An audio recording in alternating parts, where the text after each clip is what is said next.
बिस्मिल्लाहिर्रहमानिर्रहीम। अस्सलाम वालेकुम नाज़रीन। प्रोग्राम स्पोर्ट्स टाइम आया तव्हांजो मेज़बान जुनेद मेमण। असां पंहिंजे नाज़रीन खे प्रोग्राम में वेलकम कयूं था। असां सां गॾु असांजो स्पोर्ट्स एनालिस्ट मौजूदु आहे इस्म नदीम साहब। असीं उनखे बि वेलकम कयूं था।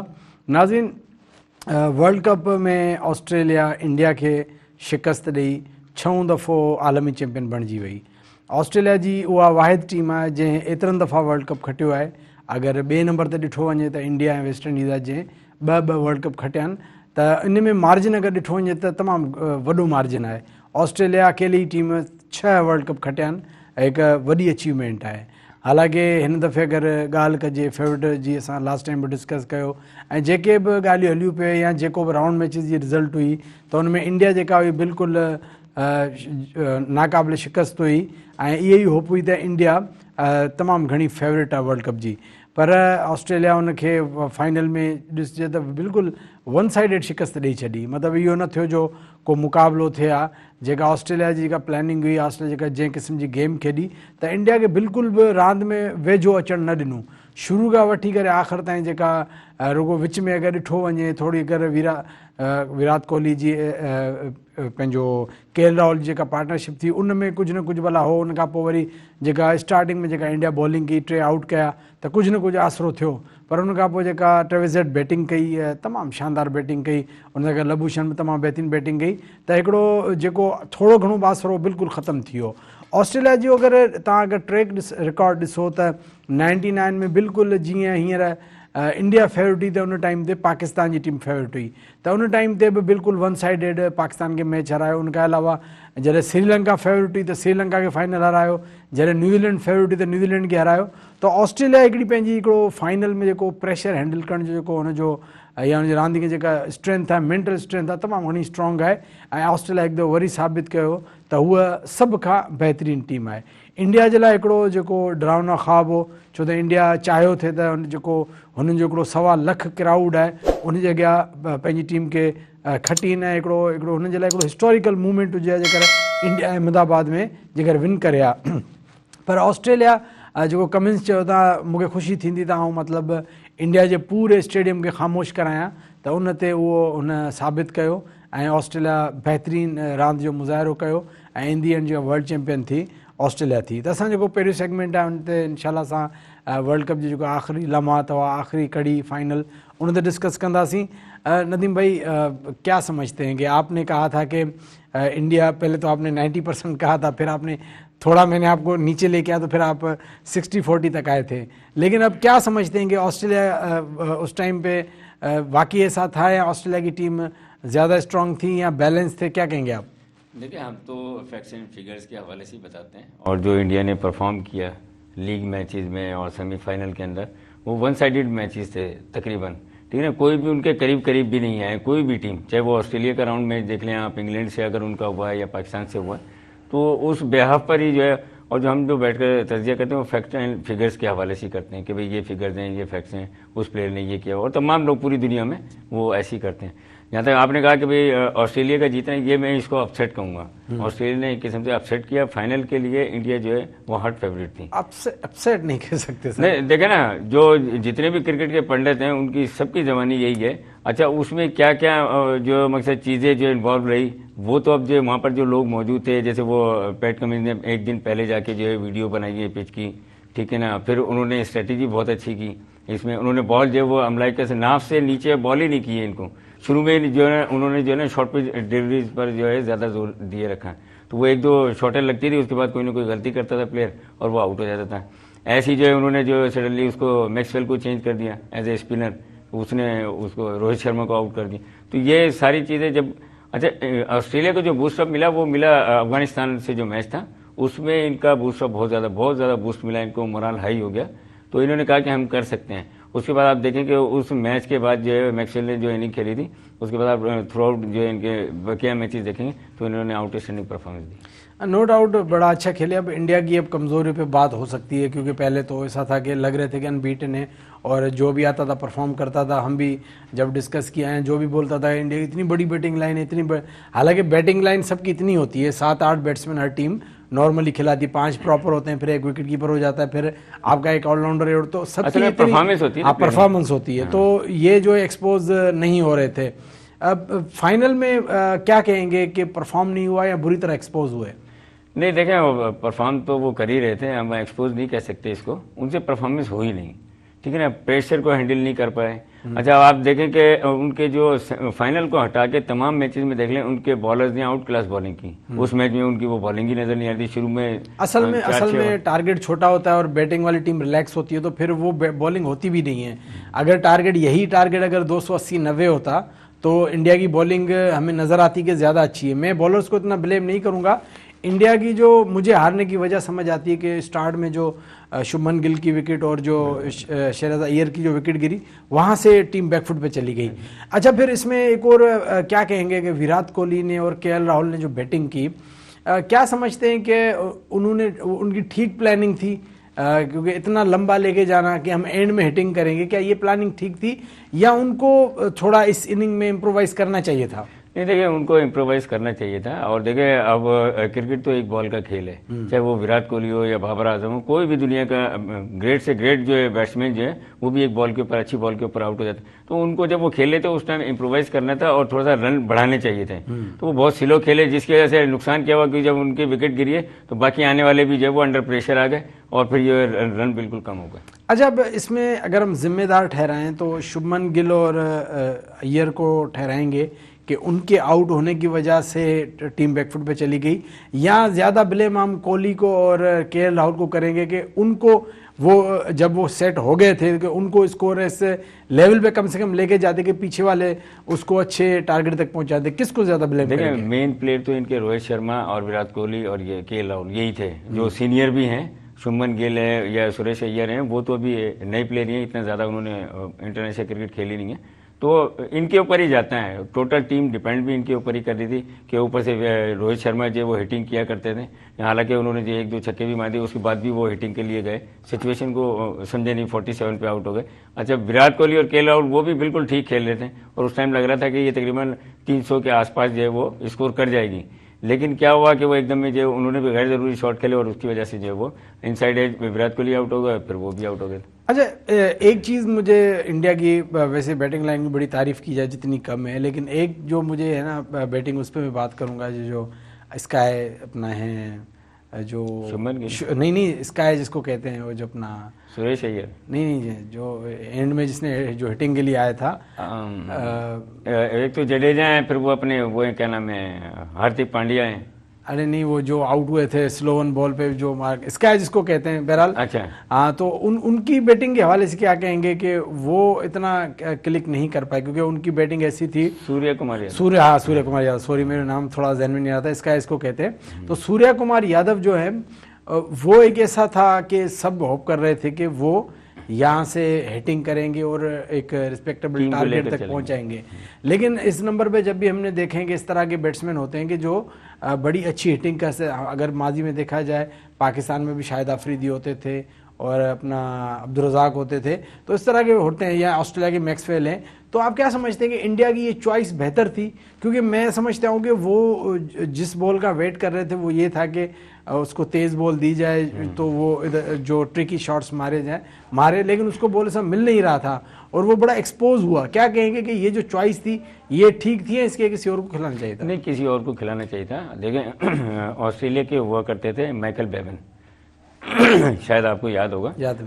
अच्छा, वो जो है वो आखिरी के नंबरों पे आते थे, 5वें 6ठे पे, और वो उनका जो रन रेट था वो 50 से ऊपर का था, 60 करीब था। उसको तो टर्मिनेटर कहते थे, वो फिनिशर था, वो फिनिश करवाता था। अच्छा, ऐसे एंड्रयू साइमन थे एक प्लेयर ऑस्ट्रेलिया के, उनका भी यही रोल था।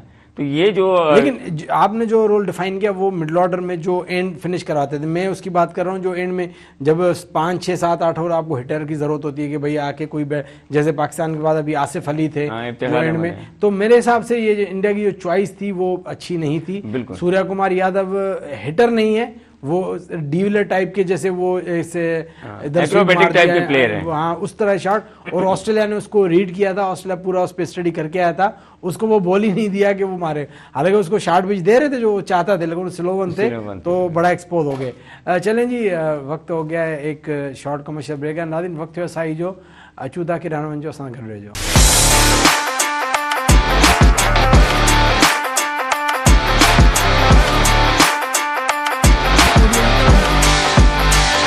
वेलकम बैक नाज़रीन, हिकु दफ़े तव्हां भली कार चूंदा प्रोग्राम स्पोर्ट्स टाइम में असांजी डिस्कशन जारी आहे। असां ब्रेक ते वञण पहिरीं डिस्कस कयो पे जेको ऑस्ट्रेलिया इंडिया जो मैच थियो। थोड़ा हेड के हवाले से बताएं क्या इनिंग खेली। वर्ल्ड कप की अगर तारीख की बात की जाए तो मेरे ख्याल में जो चेस में जो फाइनल की बात की जाए तो 200 ही हैं। एक रंडर डिसल्वा ने 96 में अगेंस्ट ऑस्ट्रेलिया लगाया था, आज ट्रेविस हेड ने। अच्छा, थोड़ी बहुत जो होप थी जब 3 आउट हुए तो थोड़ी बहुत थी। फिर ये जो एक तो बड़ा जो हम बात कर रहे थे इम्प्रोवाइज वाला कि एक तो पहले इनिंग को लेके चले, फिर जब उनको लूज बॉल मिली तो उन्होंने उस पर बाउंड्री ली और बड़ी मतलब ये ऐसी इनिंग है कि जो सालों तक बल्कि एक हिस्ट्री बन जाती है जिनको याद रखा जाएगा हमेशा। क्या कहेंगे उनकी बैटिंग के हवाले से? देखिए ऑस्ट्रेलिया में तो जैसे ट्रेविस हेड हैं, मैक्सवेल हैं, लेबोशिन हैं और इनके जो ओपनर आते हैं क्या नाम है उनका, छोटे से लेफ्टी जो खेलते हैं वार्नर, हाँ वार्नर, डेविड वार्नर, ये ऐसे प्लेयर हैं, ये गेम चेंजर हैं, मतलब मैच को चेंज कर देते हैं।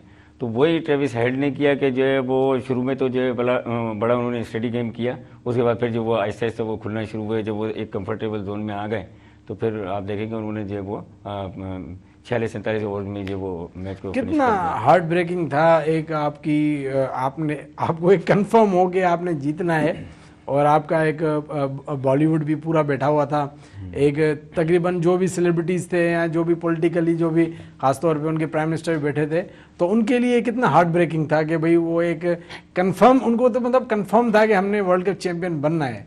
देखिए उनको नहीं, पूरी दुनिया के जो क्रिकेटर थे तकरीबन, कुछ ही लोग होंगे जो कह रहे हैं मुझे नहीं, ठीक है आपको नहीं होगा, पर ज्यादातर लोगों का यही था। वैसे मैं ऑस्ट्रेलिया का फैन भी हूँ ना, इसलिए हाँ, तो फेवरेट जो है वो इंडिया को करार देते। देखिए वो असल में हम जो है ना रियलिटी पर भी जाएंगे। इंडिया की एक तो टीम बड़ी, फिर दूसरा इंडिया का अपना होम ग्राउंड, फिर हर किस्म की उनको जो आईसीसी की तरफ से भी और बीसीसीआई की मकसद एक जो है उनको फेवर थी कि कहीं ना कहीं किसी भी हवाले से। अच्छा, फिर जो है वो उनके प्लेयर्स भी परफॉर्म कर रहे थे जो उन्होंने मैचेस खेले throughout world cup, except जो फाइनल के, तो तमाम मैचेस उन्होंने आउट स्टैंडिंग के।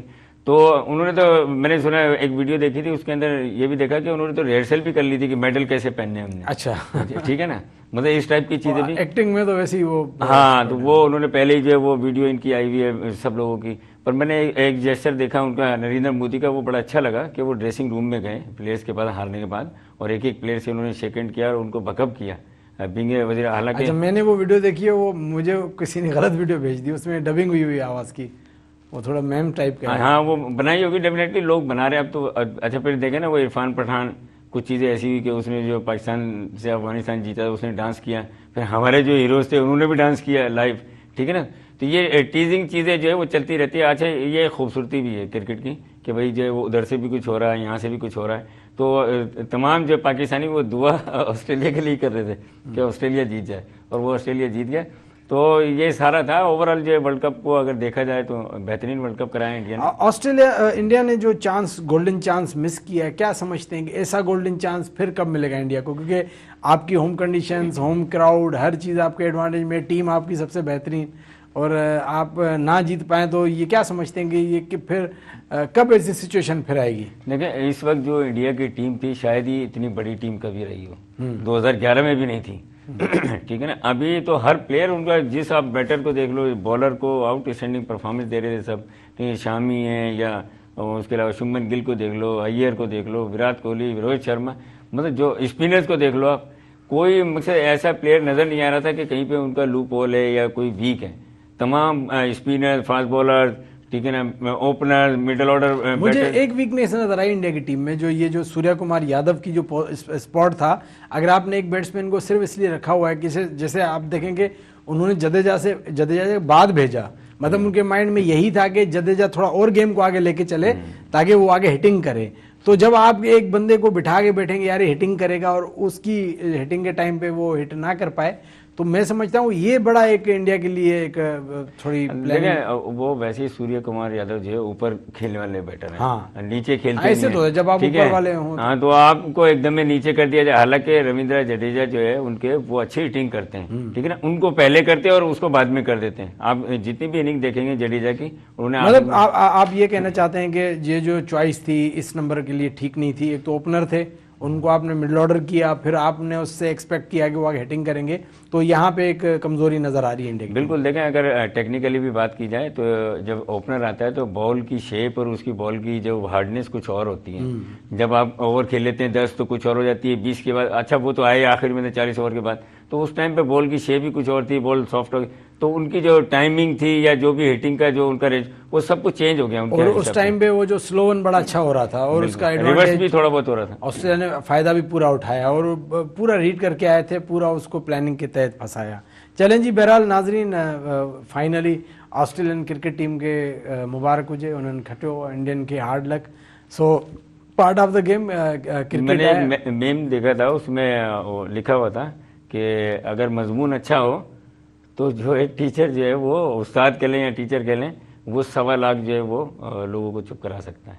तो वो ये ट्रेविस हेड के हवाले से लोगों ने ये किया था। हाँ, ऐसे उन्हें वो पता लाइब्रेरियन पे, वो लाइब्रेरी में खामोशी होती है ना, वाला लाइब्रेरी है पूरा स्टेडियम, और वो लाइब्रेरियन ने जिसने चुप करा दिया। सो बहरहाल तमामु बेहतरीन ऑस्ट्रेलिया जेका पंहिंजी हिस्ट्री है, स्ट्रॉन्ग हिकिड़ी क्रिकेटिंग नेशन जी उनखे बरक़रार रखियो।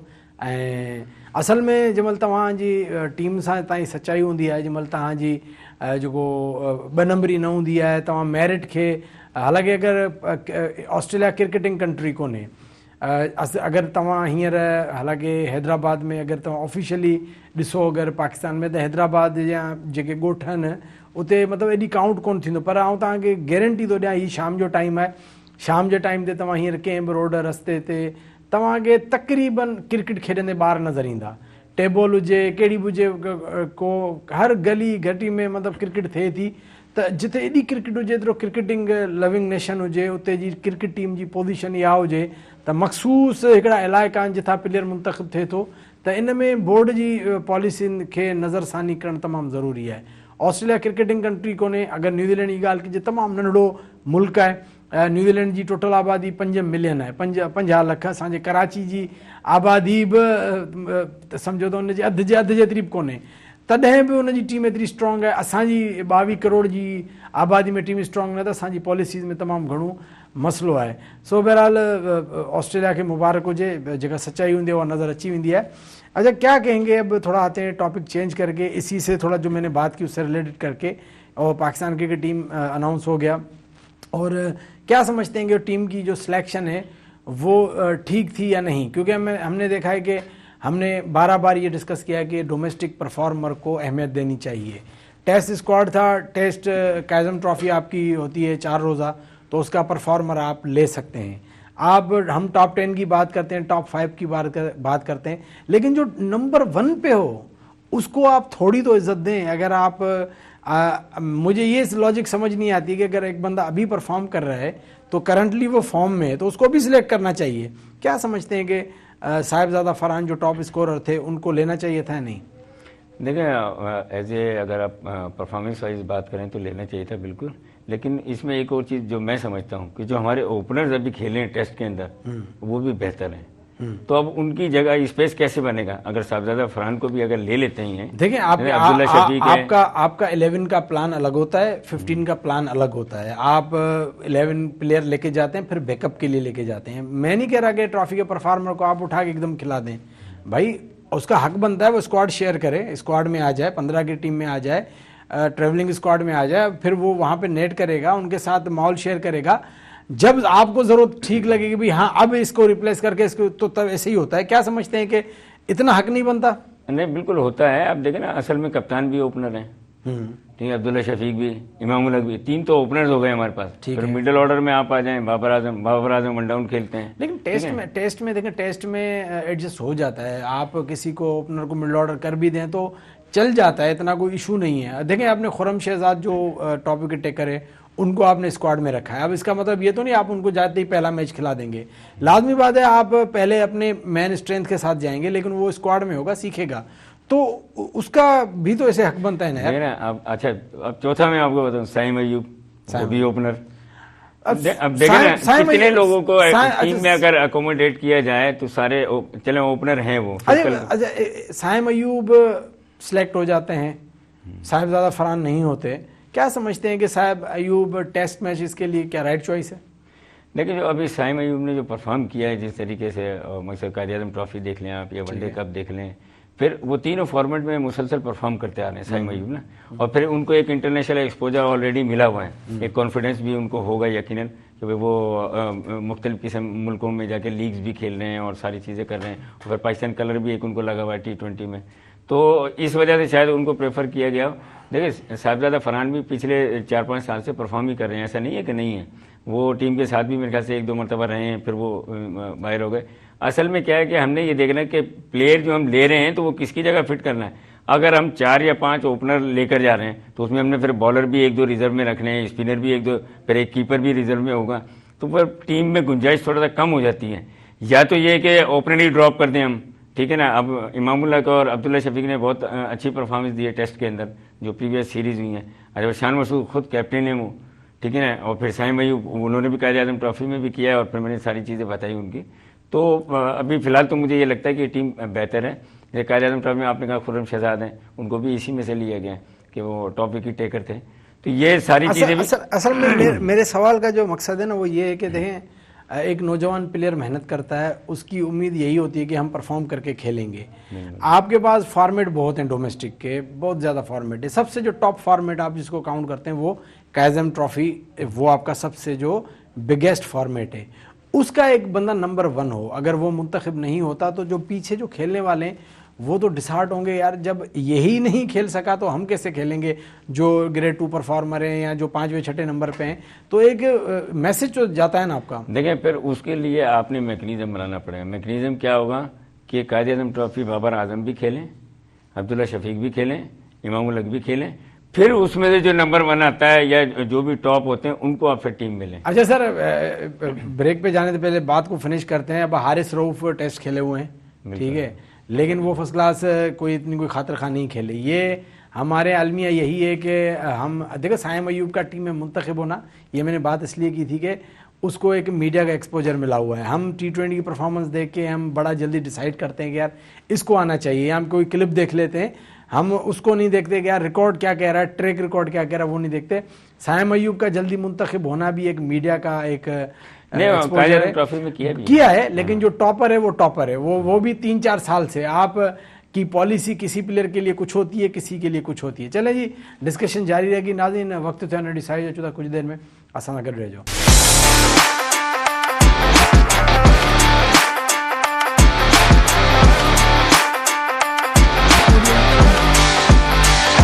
वेलकम बैक नाज़रीन, एक दफ़ा भलीकार चऊं था प्रोग्राम स्पोर्ट्स टाइम में असां डिस्कशन जारी है। क्रिकेट जो इशूज़ ते हालिया पाकिस्तानी टीम सिलेक्ट थी है, उन ते असां डिस्कशन हली पे। पाकिस्तान जो तमामु मुश्किल टूर है ऐं शान मसूद जेको पाकिस्तान जो कैप्टन है उन लाइ हिकिड़ो तमामु ॾुखियो असाइनमेंट है। हुनजी परफॉर्मेंस ते क्वेश्चन मार्क है। अगर हुनजी परफॉर्मेंस पंहिंजी ॾिठी वञे उहा बि 28 जी एवरेज है, त यकीनन हिकिड़ी 28 जी हिकिड़ी अहिड़ी एवरेज है जेका तव्हां रिस्पेक्टेबल कोन्हे। कम से कम बि तव्हां जेको बैट्समैन हूंदो जेको लीड करे या पाकिस्तान की क़ौमी टीम खे रिप्रेज़ेंट करे, त कम से कम बि इंटरनेशनल लेवल ते 40 जी एवरेज प्लस खे काउंट कयो वेंदो आहे त he is a good player. त हुनजी पंहिंजी परफॉर्मेंस ते क्वेश्चन मार्क आहे। हाणे त उहो कैप्टन थी वियो आहे, त आया जो कैप्टनसी जो प्रेशर आहे उन सां गॾोगॾु बैटिंग परफॉर्मेंस आहे, वरी गॾो मुश्किल टूर ऑस्ट्रेलिया जो, त इहो हिकिड़ो तमामु घणो हिकिड़ो वॾो इम्तिहान आहे शान मसूद जो। ॾिसजे त छा थो थिए। ओवरऑल टीम सिलेक्ट थी चुकी आहे। असां ॻाल्हि कई हुई त साहिबजादा फरहान हिकिड़ो परफॉर्मर हो जेको टॉप स्कोरर हो कायद-ए-आज़म ट्रॉफी, उनखे मौक़ो मिलणु घुरिजे हा, पर अनफॉर्चुनेटली असांजो जेको डोमेस्टिक जेका क्रिकेट आहे, ख़ासि तौर ते कायद-ए-आज़म ट्रॉफी या ॿियूं जेके PSL ॻाल्हि आहे उन्हनि जी रिस्पेक्ट कोन्हे। PSL जो परफॉर्मर त अची थो वञे पाकिस्तानी टीम में, पर ॿियनि फॉर्मेट्स खे एतिरी अहमियत नथी ॾिनी वञे। उनखां अलावा मैं जेको कोचिंग स्टाफ आहे या जेको मैनेजमेंट स्टाफ आहे उन में बि नया नया माण्हू आहिनि, वॾा नाला आया आहिनि।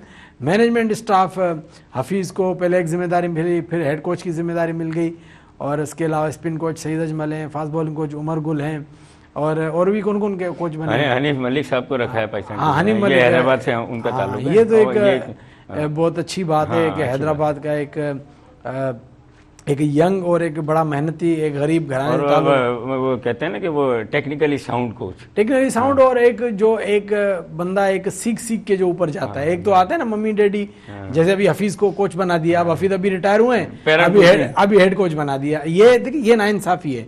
आपके यहाँ मुल्क में ऐसे लोग हैं जो सालों से इस फील्ड से वाबस्ता हैं, एक्सपीरियंस लोग। अगर आप ढूंढेंगे रीजन्स पे या देखेंगे भाई जो सालों से कोचिंग कर रहे हैं, जिनके ये लेवल 1, लेवल 2, लेवल 3, लेवल 4 बड़ी मेहनत कर करके एक मकाम तक है, ये उनका हक है कि उनको आगे लाया जाए।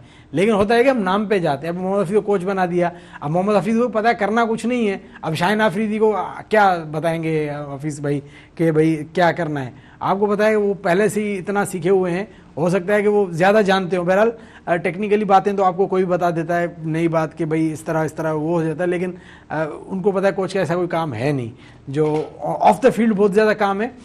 टीम तो ये भी आप देखें ना कि पैसे भी सेव ही कर रहे हैं ना हफीज के, डायरेक्टर भी हैं और वो भी, नहीं तो दोनों को अलग अलग देने पड़ते हैं। सर अलग अलग ही मिलेंगे, अलग अलग ही मिलेंगे, आपको मैं बता दो, अलग अलग ही मिलेंगे। नहीं वो तो मंदिर यहाँ पर आ जाएगी चीजें, क्योंकि मिकी आर्थर थे उनका वो पता है क्या कहेंगे, वो मैं इतना काम कर रहा हूँ, वो मैं तो उसकी अलग लूंगा, उसकी अलग लूंगा। हो सकता है, वो तो अभी पता लग जाएगा। पर पहले जब हफीज को डाला था, मोहम्मद हफीज को, तो वो और मिसबा ये वॉलंटियरली काम कर रहे थे उस टाइम पर। सर लॉजिक क्या है? मैं कहता हूँ कि कोचिंग का काम आपका ज़्यादा जो है वो नीचे लेवल पे है, जब बच्चे सीख रहे होते हैं, आप सीखने के मराइल में होते हैं।